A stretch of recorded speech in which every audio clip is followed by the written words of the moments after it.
నేను మీ దగ్గరకు వచ్చి ఇలా యాక్టింగ్ చేస్తాను అన్నాను. మీరు అన్నారు వద్దమ్మా మనకి అని అన్నారు. తాతయ్య నాయనమ్మ మిమ్మల్ని గాన ఎంకరేజ్ చేసి ఉండకపోతే మీరు సూపర్ స్టార్ అయ్యేవాళ్ళ, స్టూడియో కట్టేవాళ్ళ, ఇంత జరిగింది కదా అంటే అప్పుడు మీరు నన్ను చూసి అవును కదా అని నన్ను ఎంకరేజ్ చేసి నాకు హెల్ప్ చేయడానికి మీరు చాలా ప్రయత్నించారు.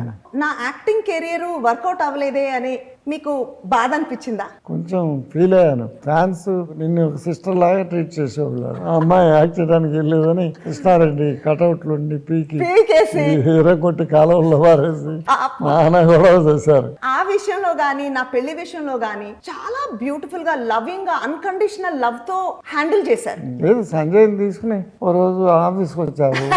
చూడగానే ఇద్దరు పేరు బాగా ఉన్నారు, తిరుపతిలో పెళ్లి చేసుకుంటానంటే మన వాళ్ళే అరేంజ్ చేశారు, మన ప్రొడక్షన్ వాళ్ళు. అవునవును. So somewhere you knew that నా డెసిషన్ కరెక్ట్ అని సంజయ్ చూసినాక మీకు కాన్ఫిడెన్స్ వచ్చింది.